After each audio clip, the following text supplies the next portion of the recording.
शस्त्र उठाओ, लेकिन याद रहे लोगों की रक्षा के लिए। गुरु गोविंद सिंह का बंदा जो वैष्णव संत और माधव दास था, एक ऐसा योद्धा जो क्रूर मुगलों से लड़ता रहा। अपने छोटे बच्चे को अपनी आंखों के सामने मरता हुआ देखा, लेकिन वो झुका नहीं। वो योद्धा जो नींव रखी अपने खालसा राज्य की, वो योद्धा जिसका नाम था बाबा बंदा सिंह बहादुर।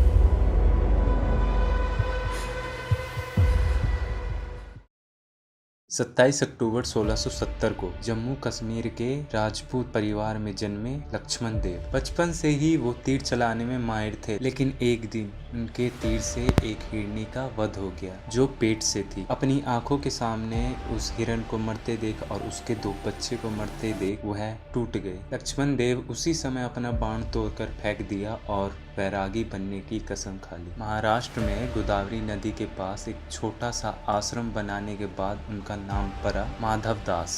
लेकिन उनकी जिंदगी जल्द ही बदलने वाली थी। लेकिन एक दिन उनके आश्रम में गुरु गोविंद सिंह आए। उन्होंने माधव दास से कहा, उस दिन एक बेगुनाह हिरणी की मौत ने तुम्हें अंदर से तोड़ दिया, उसी तरह आज लाखों बेगुनाह लोगों को मारा जा रहा है। एक बार फिर से माधव दास को लंबा सफर तय करना पड़ेगा। बेगुनाह लोगों की आंसू पोंछने पड़ेंगे, उनकी रक्षा करनी होगी। ये सब सुन के माधव दास गुरु गोविंद सिंह के पैरों में गिर गए। गुरु जी ने उनसे पूछा, तुम कौन हो? माधव दास ने जवाब दिया, मैं आपका बंदा। और इस तरह जन्म हुआ बाबा बंदा सिंह बहादुर का।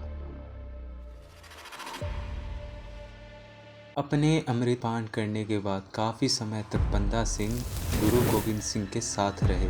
लेकिन एक दिन वह अपने ध्यान में विलीन थे कि एक भयंकर घटना घटी। 2 पठानों ने मिलकर एक अंधेरी रात में गुरु गोविंद सिंह जी पर हमला कर दिया।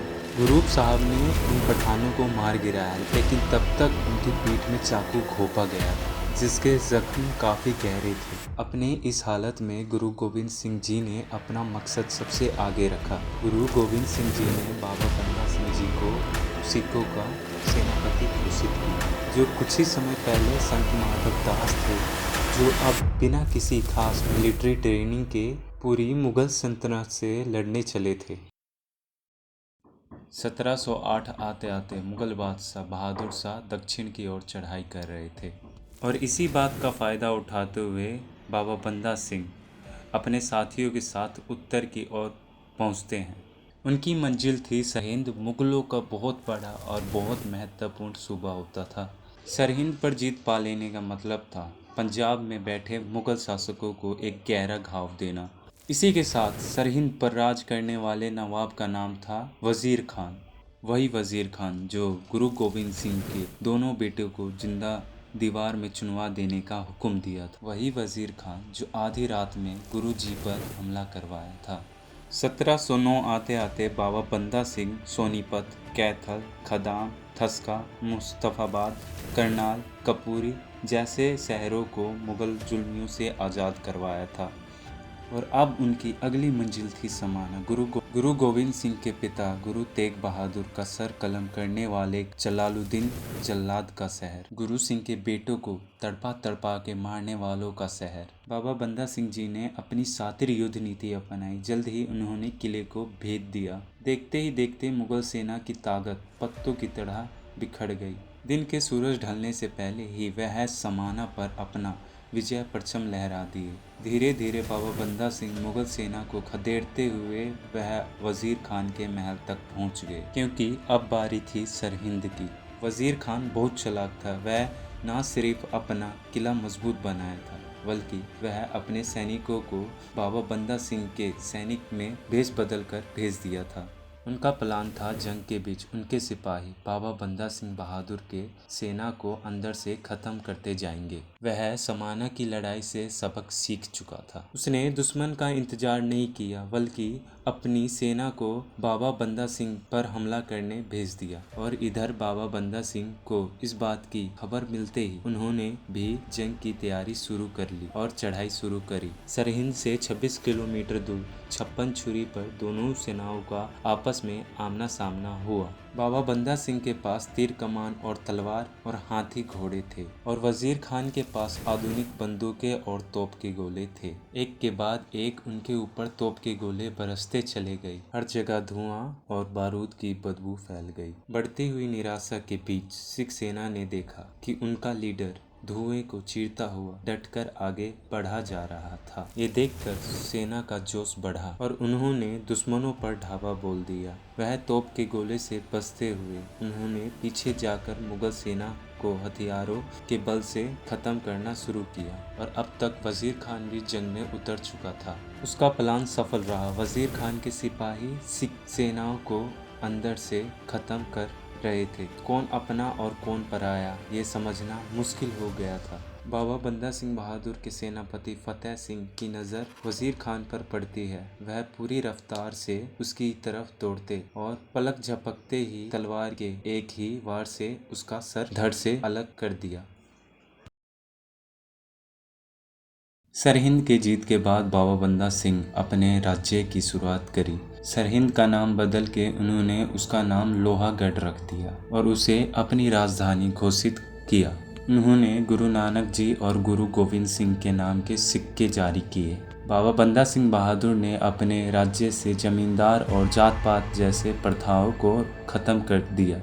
उन्होंने किसान और गरीबों की भलाई के लिए कई चीजें की और जिसके घर जमीन छीने गए थे उन्हें वो वापस कर दिए। मुगलों से लूटा गया सोना गरीबों में बांट दिया। उन्होंने किसान और गरीबों की भलाई के लिए कई चीजें की, लेकिन यह सब जल्द ही बदल गया जब मुगल बादशाह बहादुर शाह को इस बात की खबर मिली। टेकन सी बहादुर शाह सीधा लोहागढ़ की तरफ निकल गए। बंदा सिंह की सेना बहादुर शाह के सामने बहुत छोटी थी। एड़ी चोटी का दम लगाने के बाद भी वह मुगलों से हार गए और बाबा बंदा सिंह बहादुर को अपने परिवार के साथ भागना पड़ा। बहादुर शाह किसी भी हालत में बाबा बंदा सिंह को मारना चाहता था और वह 2 साल तक उसके आदमी बाबा बंदा सिंह बहादुर को ढूंढने में लगे रहे। जब 1712 में किसी बीमारी की वजह से बहादुर शाह की मौत हुई तो मुगल गद्दी उसके भतीजे फारूक सियार के पास चली। अपने सबसे खतरनाक सिपाही को बाबा बंदा सिंह को ढूंढने का काम दिया। 1713 आते आते बाबा बंदा सिंह बहादुर को गुरुदास नगर गांव के एक छोटे किले में घेर लिया गया। बाबा बंदा सिंह बहादुर हार नहीं माने। बिना राशन पानी के घास पत्ती और मांस खाकर गुजारा करते हुए उनकी सेना अगले 8 महीने तक लड़ती रही, लेकिन आखिरकार उनकी भुखमरी और कमजोरी का फायदा उठाकर मुगल सेना किले को भेदने में सफल रहे।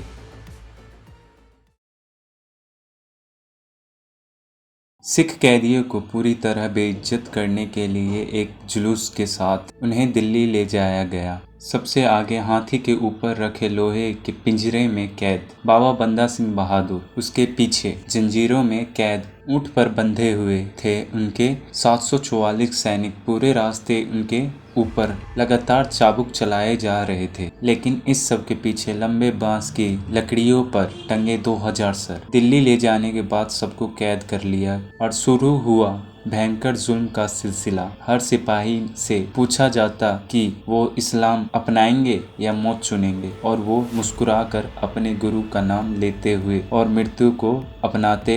हर रोज सैकड़ों की तादाद में सिख सिपाहियों का कत्ल किया जाता। अगले 1 हफ्ते तक यह सिलसिला चलता रहा, लेकिन एक भी सिख झुका नहीं। एक दिन बाबा बंदा सिंह को बहादुर शाह की कब्र पर ले जाया गया।